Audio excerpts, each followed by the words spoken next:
What's up? Back at it.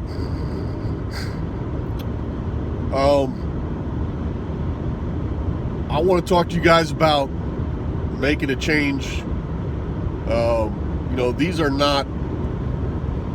I'm not asking you to make like mild changes to your daily routine. These are major changes, right? If you really want to change your body and how you look, especially if you've let it go quite a bit, it's going to be pretty drastic what you got to do to get it back. Like, you're going to be uncomfortable, okay? You're going to be uncomfortable for a while.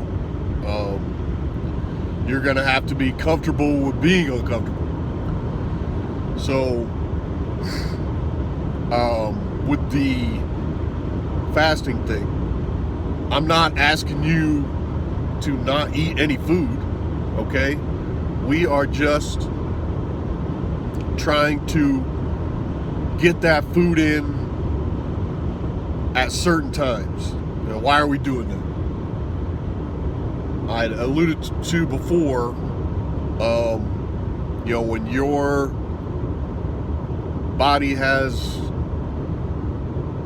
itself in like a fed state and you go to do work with your body, right? Do something that requires any kind of effort, it's going to use your glucose stores, which is, sugar type stuff.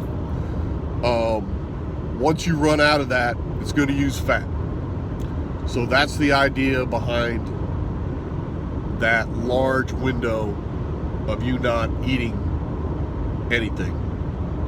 You are keeping that glucose fuel out of the fire. It's out of your body's, furnace. You want to use fat for what you're going to do. So the way I do it and the way I think you should do it,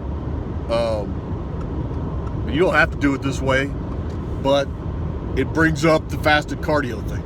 So you do that fast starting in the morning, and you want to do that workout when you're in that fasted state. You could do a morning workout, but you'd have to do it before you eat your meal in the morning. So for you early morning people, you early risers, I'm not a morning person.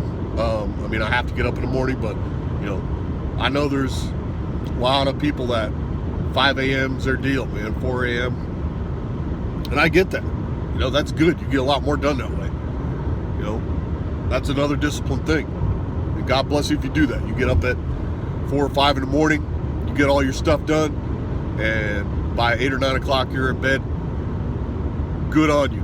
Merry Christmas. You're doing good. You're doing well.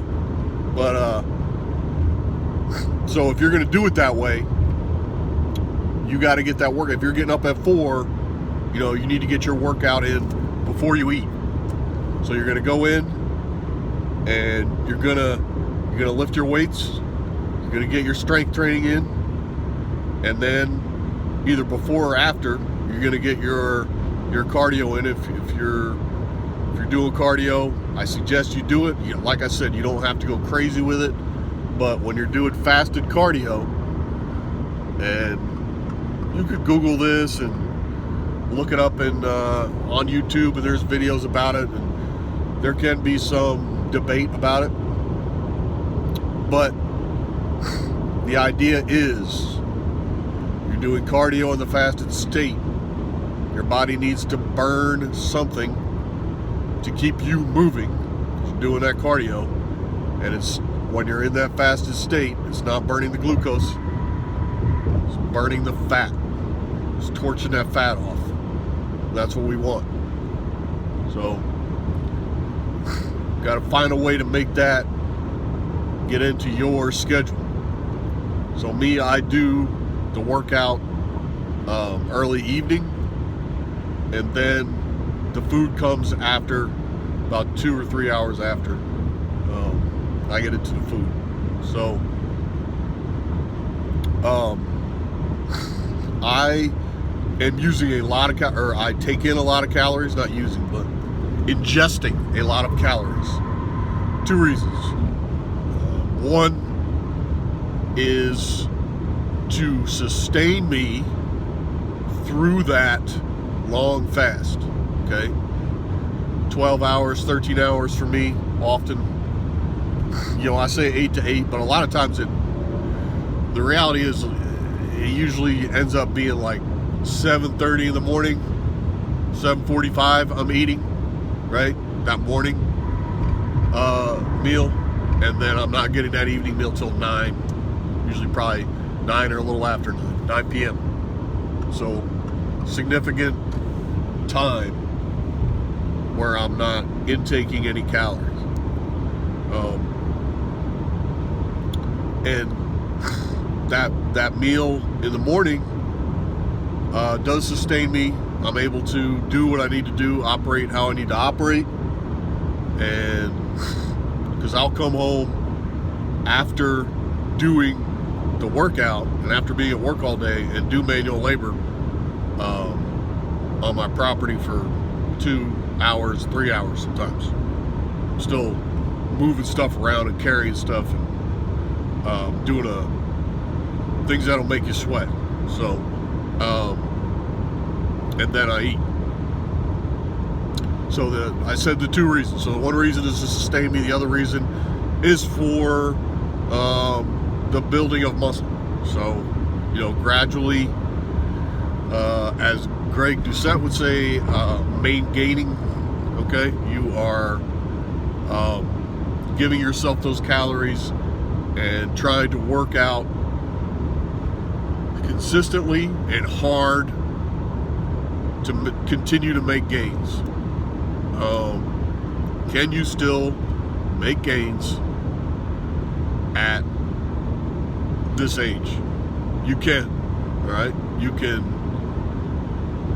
push in the calories, the high protein, and work out hard or relatively hard, and get up higher and higher on your weights and get stronger and get physically bigger. You can make it happen if you're, and again, make sure that everything is optimal. We're looking for optimal sleep. We're looking for optimal hormone levels, balances. Looking for optimal food. We're looking for no processed food. Your absolute, almost perfect diet. Okay. Can you do all that and either maintain a good physique or increase your physique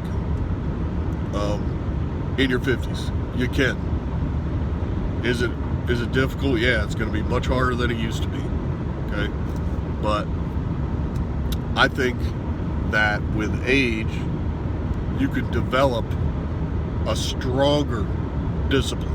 Okay, you guys are capable of doing that. Look, if you have never had discipline in your whole life, yeah, it's going to be a big problem for you to now have discipline when you had none in the past. If there was a period in your life where you were very disciplined, let's say you were in the military or you had some type of thing like that where it was very regimented, I've found that kind of thing comes back to you very easily. If you've done something in the past, it comes back to you. Just like a guy who used to be really into bodybuilding, who was, a big guy, and then stops working out, lets it go, lets himself go, let's say. That muscle memory is there. It's just like, those things are in your brain, they're in your body. And you'll see that a guy that used to be a big dude and used to have a lot of muscle tone, he gets back in the gym, he hits it hard, the diet is right, he could get it back pretty quickly.